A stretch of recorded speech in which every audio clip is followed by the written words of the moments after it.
Tony D and Little Joan with a Screenwriter's Rant on the last days of Ptolemy Gray. I can't say the name. Ptolemy Gray? Ptolemy. Anyhow, Samuel L. Jackson as the main protagonist, as an older man who's lost his memory, and they take him. This is a new series. I don't know how long that's going to last. I would guess that this is a mini series. I thought it was a movie. It says Apple Original. Can you please tell us the difference whether it's a series or a movie? So as a series, yeah, I could see this being a very short series, because the premise of the movie is the old guy is losing his memory. His kids got to watch out for him. They're probably thinking about putting him in a home. He's got some things to do before he dies. And this doctor, played by Goggins, is going to give him a special treatment that will return his memory full, but it's not going to last, of course, because we need drama. And then once his memory is restored, he's back to normal. He feels great. And he's going after basically some buried treasure.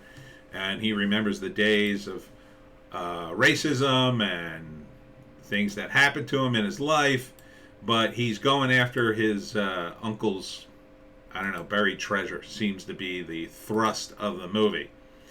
And this is him as a younger man, I think. Or remembering that time. So the last days of Ptolemy Gray. Ptolemy Gray. I never could say that. He's named after a famous philosopher, Greek philosopher. So this is on Apple TV. It could be good. I mean, it's hard to tell from this trailer. See, this is the problem, I think, with a guy like Samuel L. Jackson, who I feel is like overexposed to some degree. Yeah, he hadn't been in anything in a while, but man, he was just in everything for a while. So, I'm not jumping at this to go, ooh, Samuel L. Jackson. Definitely not. But the concept sounds interesting. An old man who regains his memory and then he has to do a bunch of stuff before he loses it again. To me, that would make a better movie than a series. How many episodes could you do with this? Because I assume he's going to keep losing his memory. They're going to mess around with his brain. He's getting older. There's only so much they could do. At some point, it's got to end. How do you end this other than he loses his memory again and goes into the home or dies? So it's kind of depressing in that. But in a movie, you could make that death heroic and noble, right?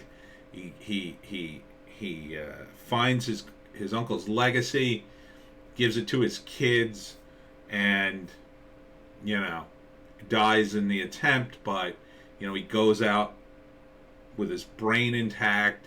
He goes out on top, remembering everything, and before he disintegrates again and gets to do this one last thing that puts a total capstone on his life. Whereas with a TV series, yeah, you could do that too. You're just stretching it out. So I don't know. I'm a bit on the fence.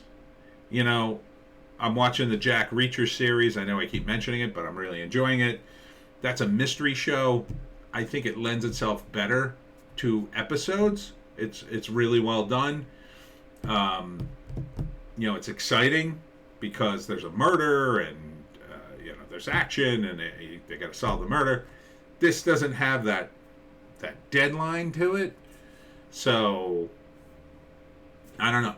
Maybe. I mean, Samuel L. Jackson is a good actor. And this looks like real acting, as opposed to a lot of the other stuff he's been in, where he's just been a cartoon character or whatever. So, when I see this, I don't have Apple TV. I'm not buying Apple TV just to see this. So, if it was on regular TV, yeah, I might watch that first episode and check it out, see if it's worth watching the rest of the episodes to get an idea of, if it was on Amazon Prime or something, I might check it out. If it was 8 episodes, like Reacher is, I'd say, oh, okay, that's the whole first story. maybe it ends there and then there's no more series. So maybe. But, you know, again, all these streaming services. How do you get people to watch stuff? You know? Yeah, you're just going to have to keep making stuff and making stuff and making stuff and hoping people buy into your subscriptions. You know, who's going to buy a subscription to any streaming service for one TV show? It has to be the greatest TV show in the world. Or it has to be so much. It has to be a volume. It has to be, in my view, a great use of your money. See, the thing that Amazon Prime's got going for it, and I'm happy to pay for that, is it's just part of the service, right? So I get the TV, that's just a bonus to all the delivery crap that I get. I don't get a lot, but I get some, and I'm publishing my book in Amazon. So I'm totally biased. I'm totally biased, but, you know, what do I get with Apple TV? Oh, I get a streaming service. You know, if it was like $2 a month, maybe. Like Netflix was super cheap when it started out. Wasn't it $1.99? That's totally worth it, even for crap movies. You know, Apple TV, if this was $2 a month, sure, I'd buy a month of it. Why not? For $2, sure. Maybe $5. Maybe $5. $5's pushing it for this particular series, but I do want to see South Park, so yeah, $5. Yeah, okay. $5 a month, sure. Try it out for a month, watch all the stuff I want, and then cancel it. And that's the other problem too.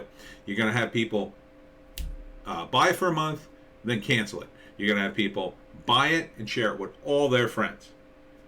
And then you got 10 people watching the same account. Yeah, I'm sorry to rant about streaming on this video, but I got not much to say about the narrative. I mean, in terms of the narrative, first act, he's losing his memory. Second act, he gets it back, starts doing all the things. It becomes a race against time to do them all before his brain fades again. Act 3, either he dies or his brain fades or both, and you know, he gets to do the thing he needs to do. He finds the buried treasure or whatever. But again, stretched over several episodes. I don't know if this could sustain that many episodes.